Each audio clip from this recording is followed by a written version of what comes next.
The incident at Kithar Station.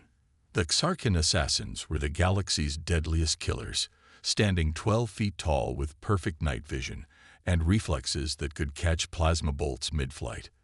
Their success rate stood at 100% across 17 years of operation. So when High Master Vexnar accepted another contract for 20 million credits, nobody thought twice. The target was listed as human, male, maintenance class worker, no combat training. Jonas Reed pushed his cleaning cart through the lower corridors of Kithar Station, whistling an old Earth tune. To passing aliens, he looked unremarkable. Average height, slightly worn coveralls, a tool belt that had seen better days. The only notable feature was a small scar above his right eyebrow, remnant of something that happened long before he ever left Earth. The first Tarkin found him in the water reclamation unit, surrounded by pipes and valves. Kraftor approached silently, his poison-tipped claws extended for a quick kill. Jonas was bending over, adjusting a pressure gauge. Without turning, Jonas suddenly swung his wrench backward, catching Kraftor's knee joint. The alien assassin collapsed, shocked at the human's impossible awareness. Jonas spun around, eyes wide. "Oh, sorry. Didn't see you there," he said, then noticed the claws. His expression changed instantly. Kraftor swiped again, but Jonas moved like water, flowing away from each strike, not with superhuman speed, just with the practiced efficiency of someone who understood balance and momentum. When Kraftor lunged, Jonas stepped into the attack, grabbed a steam pipe, and released a blast of scalding vapor into the assassin's face.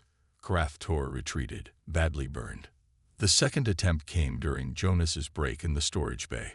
3 Xarkans attacked simultaneously, using anti-grav belts for a coordinated aerial assault. Jonas dove behind cargo containers, then began rearranging them like a child building with blocks. Within seconds, he created a maze that forced the assassins to approach one at a time. "Come on now," Jonas called out, his voice strangely calm. There's plenty of Jonas to go around. When the first assassin entered the makeshift corridor, Jonas triggered the magnetic locks on the containers. The massive metal boxes slammed together, trapping the Tarkin. The second one met a similar fate, caught in a domino effect of falling shelves.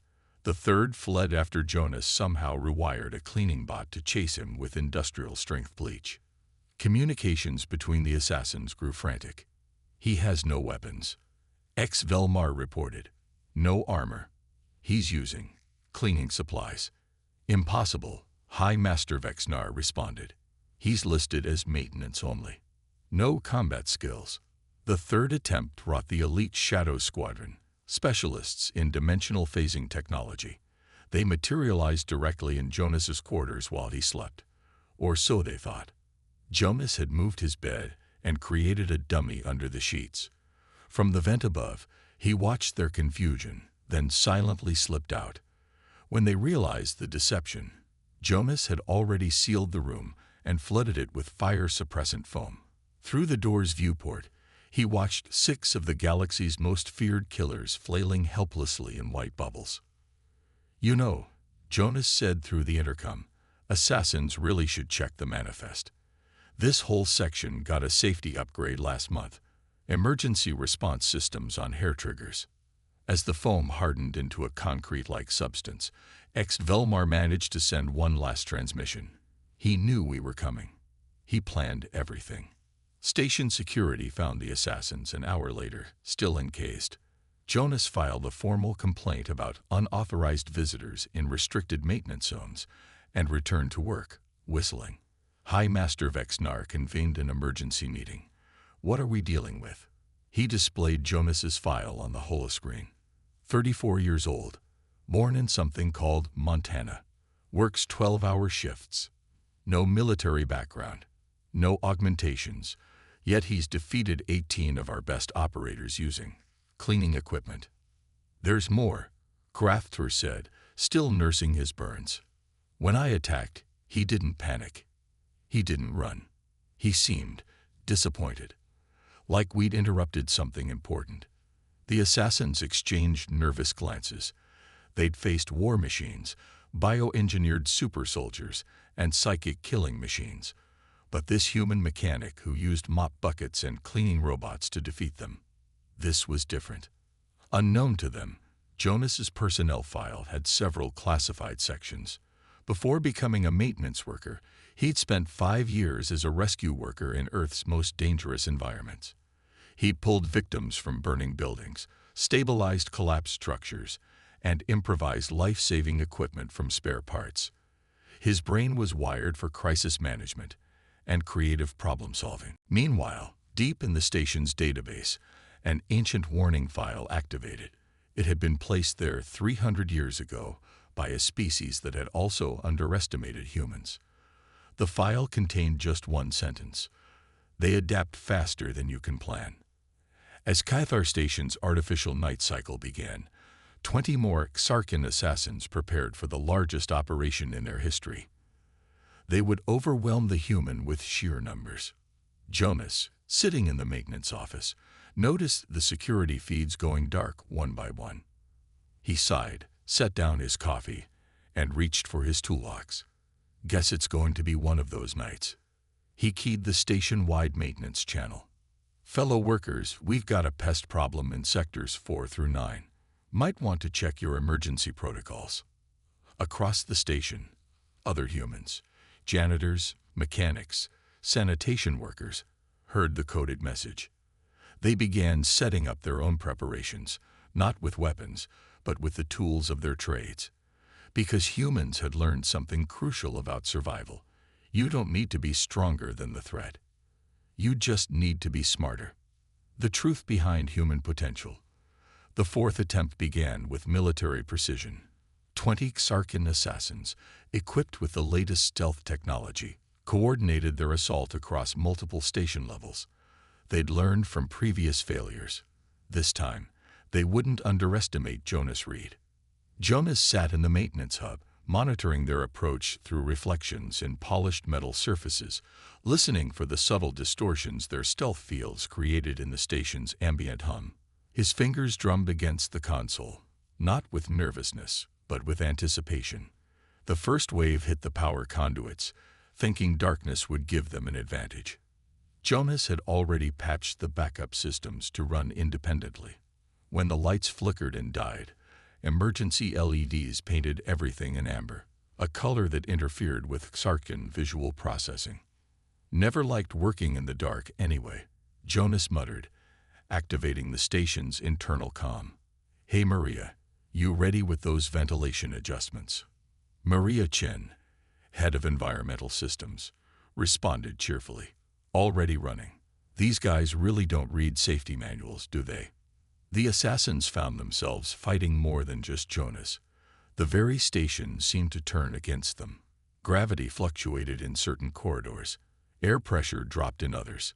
Doors opened and closed randomly, creating a maze that constantly shifted.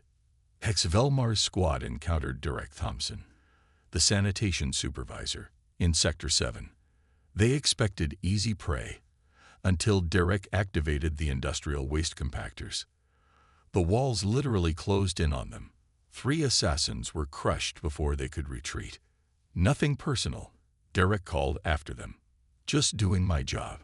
Can't have unauthorized biologicals contaminating the waste stream." In the hydroponics bay, Dr. Sarah Martinez used her knowledge of plant growth systems to create an instant jungle. Rapid growth vines entangled pursuing assassins while she calmly adjusted nutrient feeds. "Isn't nature wonderful?" She commented as a particularly aggressive vine species wrapped around Xarkan and began secreting digestive enzymes. The assassins' coordination faltered. Their perfect formation dissolved into chaos as they encountered one bizarre trap after another. Each human worker seemed to possess an uncanny ability to turn mundane equipment into lethal weapons. High Master Vexnar watched the disaster unfold from his command ship.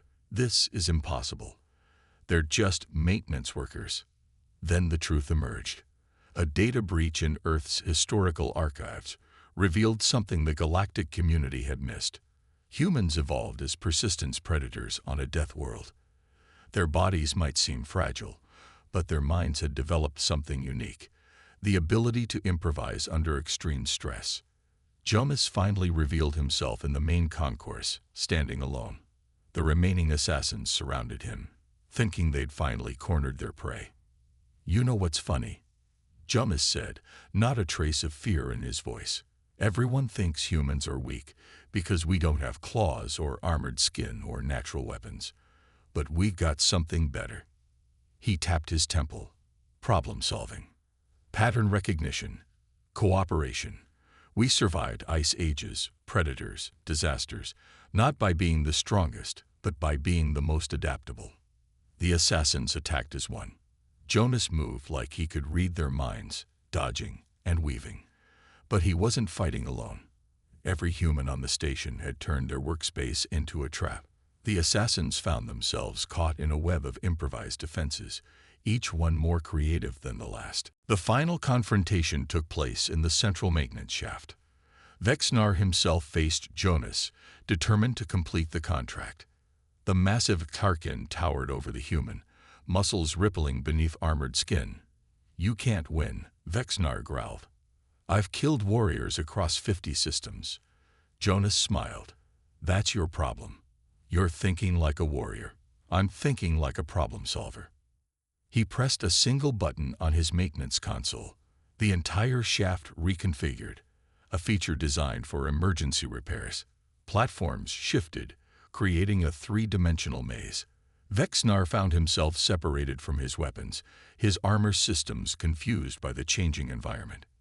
"See, that's the thing about us humans," Jonas continued, his voice echoing through the shaft. "We build things to be flexible, to adapt, just like us." Vexnar lunged, but Jonas had already moved. The assassin found himself trapped in a maintenance pod, sealed with industrial-grade locks. Through the transparent aluminum, Jonas met his gaze. "Your contract's canceled," Jonas said firmly. "And spread the word. Humans aren't weak. We're unpredictable. There's a difference." The aftermath rippled across the galaxy. The Xarkin Assassins Guild dissolved, their reputation shattered. Other species began reassessing their views on humanity. The incident at Kithar Station became known as the night the janitors won a war. Jonas returned to his regular duties, but now with a certain respect from the station's alien residents. When asked why he'd been targeted, he finally revealed the truth. "Back on Earth, I designed emergency response protocols for colonies. Someone didn't want those ideas spreading to other species." Maria Chen found him later in the cafeteria. "So, just another day at the office." Jonas grinned. "Pretty much. Though I might ask for a raise. Combat pay, you know." Across the galaxy, military strategists began studying human maintenance workers with newfound interest. They'd focused on human soldiers for too long, missing the real threat. Every human, regardless of profession, carried the potential for extraordinary adaptation. The classified warning file updated itself. They don't just adapt faster than you can plan. They turn adaptation into an art form. And somewhere in the depths of space, other alien civilizations received a new piece of intelligence. If you must engage humans, never ever underestimate the ones carrying toolboxes.